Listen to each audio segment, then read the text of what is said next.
7, lesson 8. So this is infinite geometric series. Infinite series are kind of interesting. They're series that keep going on forever. We're talking about there's a certain type of series that are only possible. So there is, if you understand the concept of infinite, you're going to see why you can't only have a certain number in terms of getting values. We'll talk about that. These infinite is only going to be geometric. You can't do anything for a arithmetic infinite because that actually just keeps going forever, doesn't stop. Okay, again, you'll see what I'm talking about in a second.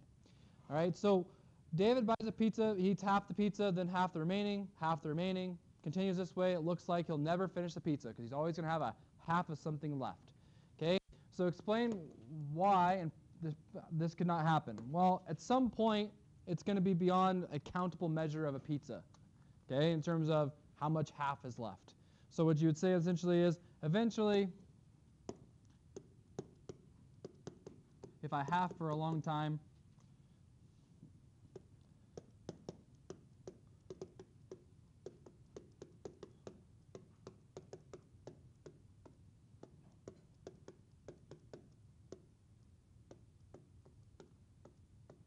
that's halved. Okay, so it won't be like eventually, if you're talking about physically doing it, at some point it's going to be thinner than the knife itself. You're not going to be able to half it. Okay, that's one thing you talk about. So to represent this situation in geometric series whose first term is 1/2. So what that means is if you start this series, it'd go 1/2, 1/4, 1/8, 1/16, etc. That's what the pattern would look like. Oh, sorry, it says series, so plus signs. For this series, determine the values of a and r in the formula for s sub n. So a is 1/2, r is 1/2. So if we think about the formula s sub n for geometric, remember that is a times r to the n minus 1 all over r minus 1.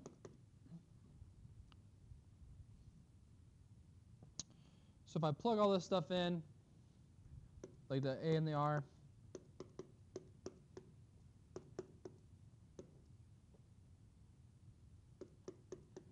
okay, so I'd have the 1/2 for a, the 1/2 for r, okay, the n stays n, we don't know the n, minus 1 over negative 1/2. Now if I simplify this,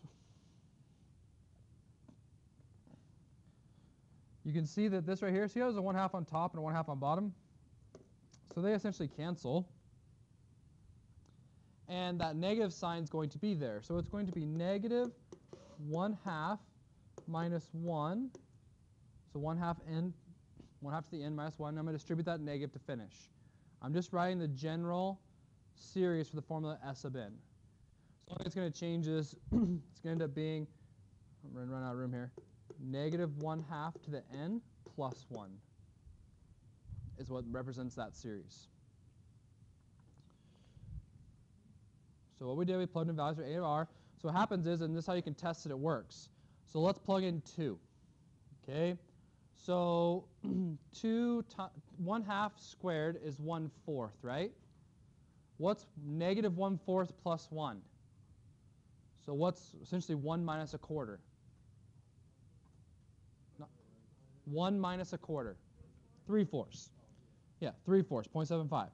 Okay, so 3/4 is the answer for s sub 2. What's 1/2 plus 1/4? What's 50 cents plus a quarter? 3/4. So we just proved that this right here represents the series, the sum of the terms. Okay? So if I plugged in a 3 there, I would get plus 1/8. If I plugged in a 4 there, I'd get that answer plus 1/16, etc. Okay? So use the table value of the graphic calculator to complete the table. It's 3 decimal places. So what they're saying is you can put this in your y1, the negative 1/2 to the n plus 1, and then we're going to record the values in your table from 1 to 10. If you do that, you're going to get 0.5, because 0.5 is 1. We know that. We just said 2 is 0.75. You get 0.875, 0.938, 0.969, 0.984, 0.992, 0.996, 0.998 and 0.999. And so you kind of see what's happening. It's getting really, really close to the value of 1. Okay, and so it's getting really, really close to the value of 1, which would signify the pizza being gone, right, once you get to 1. Now, the idea is in numbers, we can add a 0.9. Like what I'm saying is, you guys realize that we could do this for the rest of our lives and never get to 1, and we could keep just going like this, right? And that's still not 1, but it's really, really close. It's really, really close to not quite 1. And so we're talking about, this is called, it's converging to a number. Converging, so it's approaching a value. So this right here is clearly approaching 1. 1 signifies a whole pizza gone. Okay? So just think about that idea. Yeah, Brett?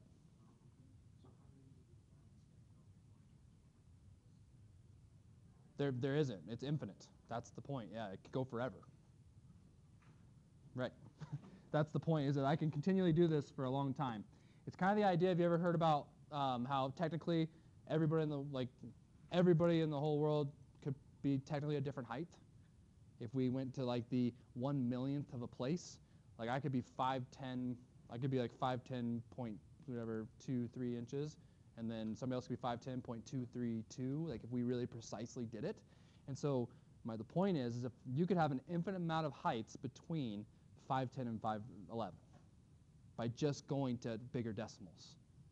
Okay, if you could measure that precise. Obviously, that's be measuring precise, but my point is, even if you think about the numbers of 0 and 1, let's just say simple, there's an infinite amount of numbers between the numbers 0 and 1.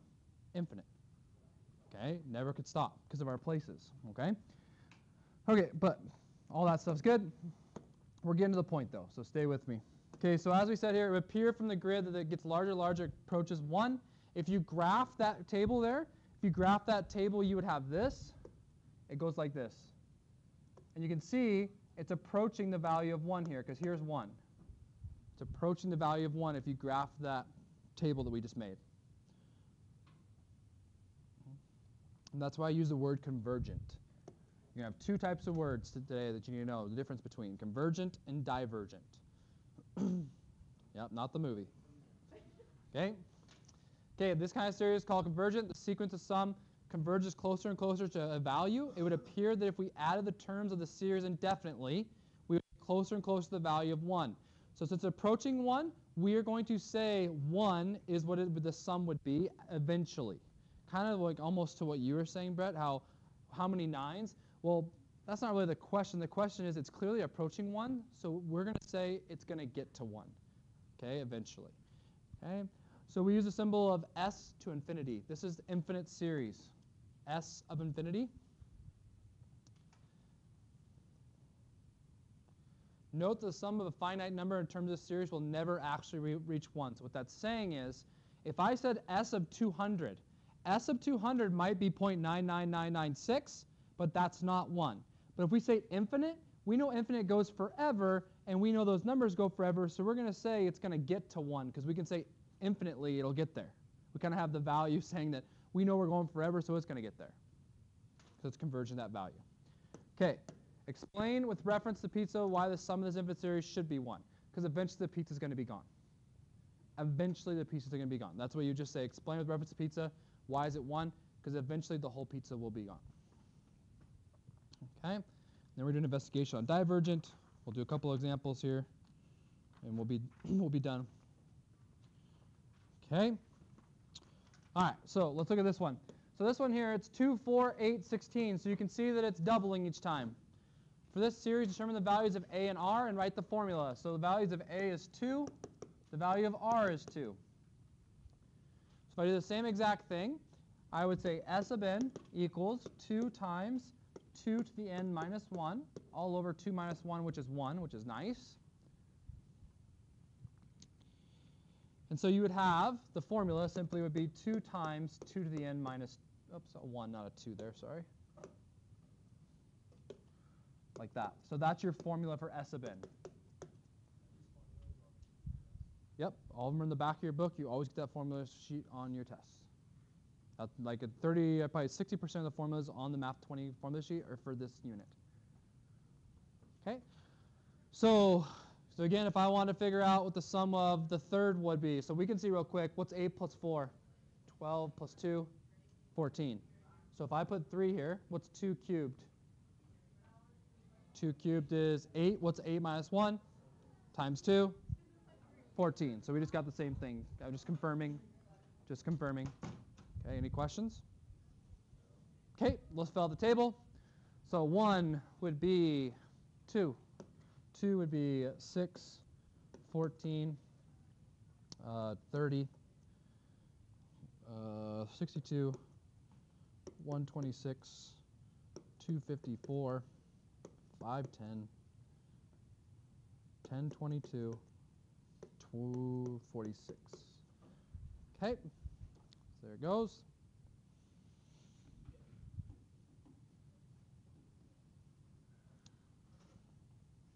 Now here's the difference of pictures. The last picture we drew was flattening out. This one's definitely not flattening out. It's taking off, I say. Okay? This one's taking off. So if you plot these on your grid, it would look like this. 2, like that. Just be going up sharply. Mine's even probably a little bit slower. It's probably a little faster now. I just generally drew it there. But the point is, it's escalating quickly. Okay? So this kind of series is called divergent. It's not approaching anything.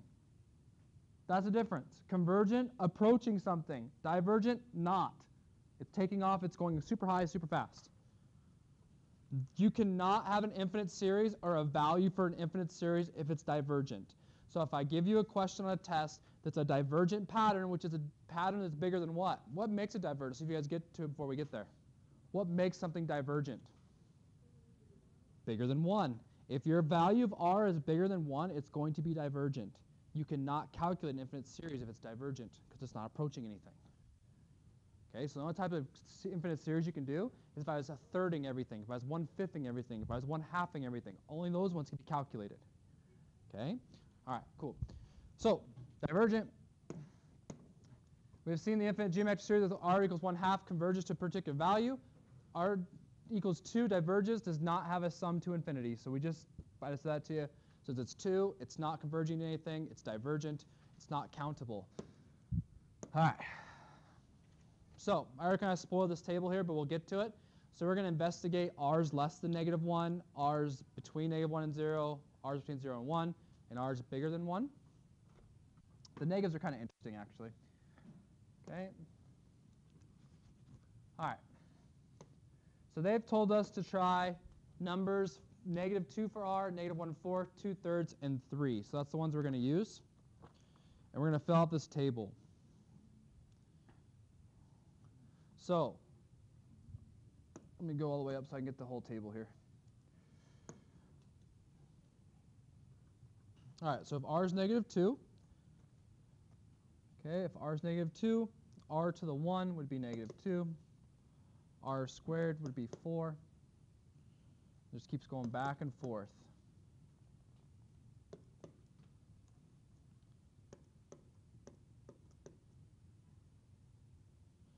Okay, 1024.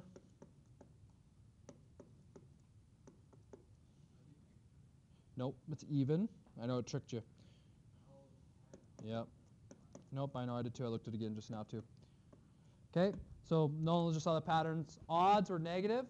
So negative, negative. The evens were positive, and then it went even to finish. So all the ones that finished were positive because they're even. The interesting thing about having a negative r is they jump back and forth between positive and negative. So if you actually graph these ones, it's very interesting to me. It's down here at -2. It's up here at 4.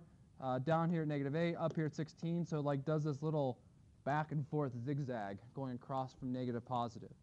But clearly, though, when you're looking at that, it doesn't approach anything. It's just going bigger, bigger, bigger, bigger, back and forth. Okay? Now let's look at the r bigger than 1. We kind of know this one. So if we do 3, we know 3 of the 1's 3. 3 squared is 9. 27. 27, 81. Then we have 59049. We have 3.5 times 10 to the 9th. And we have 5.2, this is massive, 10 to the 47th. 10 to the 47th means 47 zeros. So that's clearly really far. It's really high. Okay? So these two examples are divergent. they're not approaching anything. Okay? The right side's taking off super high. The left side, the negative one, is still taking off high, but it's flipping back and forth between negative and positive. It's still not approaching anything. So that's why it's divergent. So Right. So both of these we'd call divergent. So less than -1. Right. Simply fractions less than 1, right? Let's look at the negative one, though, now. So -1/4. So -1/4 to the 1 is -1/4. -1/4 squared is 1/16. 1/4 cubed is -1/64.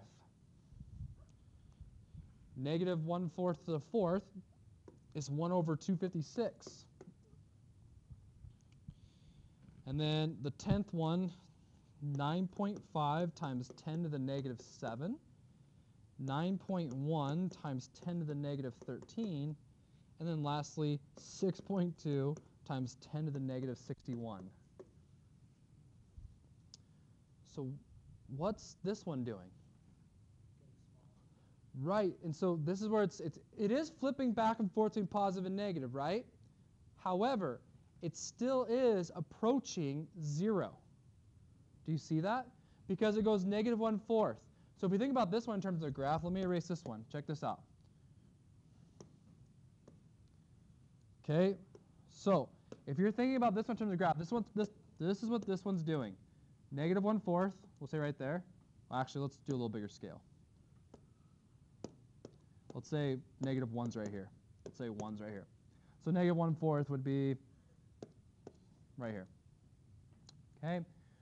So -1/4, then it'd be -1/16, and then it's -1/64, and then -1/256. So it's getting really tight to the x-axis. It's getting smaller and smaller to the x-axis back and forth. So ideally, it is approaching 0. So this one is a convergent section, is my point. Even though it's negative. It's bouncing back and forth, but every bounce is closer. These ones bounced were farther. They bounced farther. Okay, so this one does approach 0. This one's probably the harder one to remember because it is bouncing, so you may be confused. Exactly. The distance keeps getting closer and closer to 0 as you keep going. And then 2/3, we know what's going to happen here. If this one gets closer to 0, it goes 2/3. Then it goes 4/9. Then it goes 8/27. Then it goes 16/81. Then it goes 0.173. They just went to decimals this one. Then it goes 3.0 times 10 to the -14th. Oh, 4. Sorry, not 14th. 4. And then 2.5 times 10 to the -8th. What's that, Rob? Okay. Okay, so you can see that one's just straight going close to 0. So on one side it's positive, it's straight converging to 0. Okay? All right. Questions, concerns? Okay. Okay. All right, so we're done with that table. So we've kind of set the stage of convergent versus divergent. Okay, so complete the following statements based on your observation in A. As n gets larger and larger, the sequence is convergent and approaches the value of 0 if it's convergent if r is what?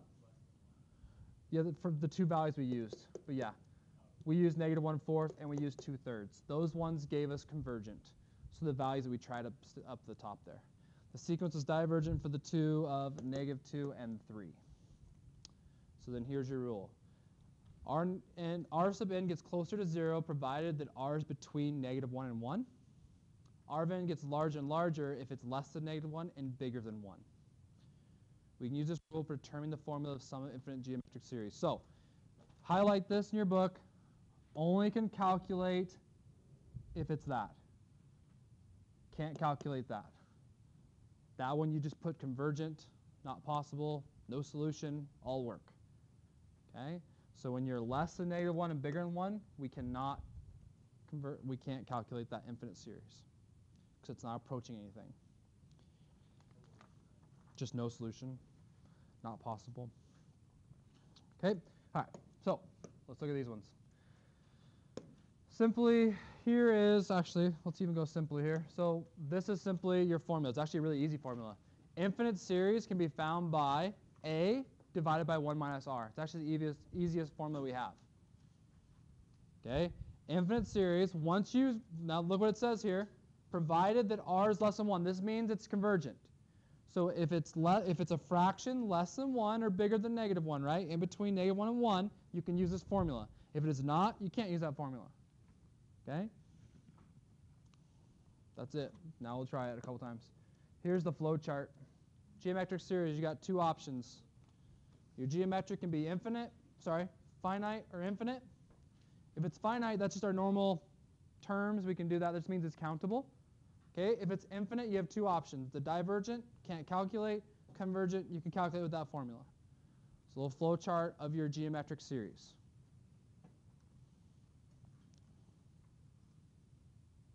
Okay? All right, so let's do some examples here and then we're done. All right, so determine the common ratio, the following geometric series, and state whether the sum exists or not. If it does exist, then calculate it. So 1, 1/3, 1/9. What's this one's common ratio? It's 1/3. Can we calculate? Yes. So, 1 over 1 minus 1/3, right? Is 1 minus r. So it's 1 over 2/3. Your answer is 3/2. 1 over a fraction means you flip the bottom. Okay? Right? Just flip that. That's how I got 3/2. If you do it your calculator, 1 over 2/3, you get 1.5, which is 3/2. Okay? So look at the second one. Are we going to be able to calculate that one? No, I can tell right away because it's growing, right? These are growing. So we know if they're growing, they're not going to be convergent. So the r on this one is -5. Okay? So it's divergent. Okay, so we can't calculate. Okay? Okay, so we can't calculate b. Does everybody understand why? Because, it's getting bigger. The r is bigger than 1 or -1. All right. Last one. It's getting smaller, so that's good. R is -1/2. R is -1/2. So now we're going to calculate 2 divided by 1 minus a -1/2. Make sure you put the minus and minus there. So it's 2 over 1 plus 1/2. So it's 2 over 3/2. Okay, which gets you 4/3. 4/3 is what it's approaching.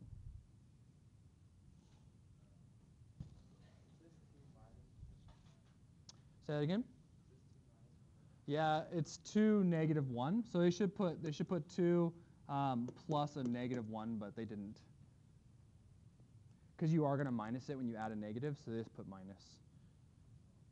All you got to see there, Joel, is just flipping back and forth. That means your r is negative. Because look, -1 divided by 2, -1/2. 1/2 divided by -1, -1/2. You get the same thing. Okay, good? Okay, 2 more examples. If we good? Okay, this is probably, I think this is easier than the other ones, actually. So you're finishing with an easy lesson, which I guess is good. All right, first term of geometric series is 2. The sum to infinity is 4. Determine the common ratio.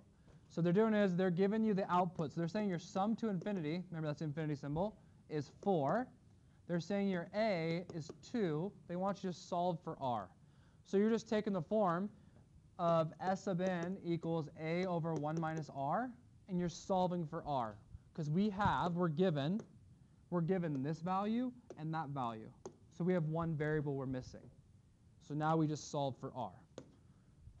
So 4 equals 2 over 1 minus r.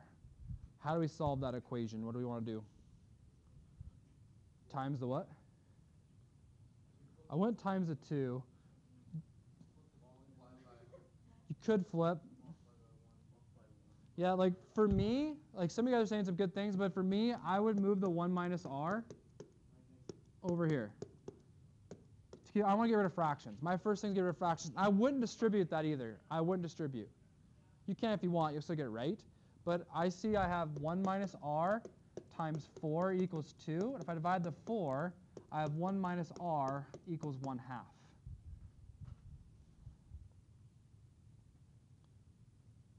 Okay. You can distribute if you want. If you want to distribute the 4 in, go for it. It's fine. You get the same answer. Minus 1.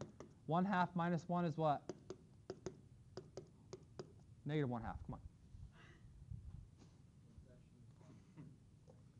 Exactly. Negative r equals negative 1/2. So your r is 1/2 is the answer. Yep, just solving. All right. This is kind of cool. Okay, you can actually figure out if you got 0.07 repeating on your calculator, you can use infinite geometric series to figure out what that fraction is. Okay, obviously you have the fraction on your calculator as well, but this kind of helps you that pattern because we know 0.7 repeating means what? 0.7 repeating means it's going forever, right? So check this out. This is what you can do. I always find this one interesting. 0.077 whatever, okay, repeating the 7. You can write that as a geometric series by writing it like this. Let's see if you guys get it. 0.07 plus 0.007 plus 0.0007, right? Because if I add these together, what's that do? 0.77, right? If I add that together, that's 3 of them. You just kind of keep doing that pattern. Yeah, it's you rewriting a repeating decimal as a geometric series. Like I said, it's kind of neat. So now, let's think about this. If I want to find the r, what do? I divide this to that. Right? Same thing, divide that to that to make sure. When you do that, you get what? 0.1. So your r is 0.1. That makes sense because it's moving a tenth each spot, one position each spot. R is 0.1. What's your a? You're now ready to calculate. 0.07 over 1 minus 0.1. So it's 0.07 over 0.9, which is 7 over 90. 7 divided by 90 is 0.7 repeating.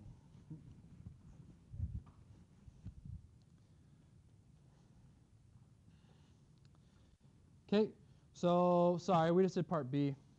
So this is part B. We just did the whole problem.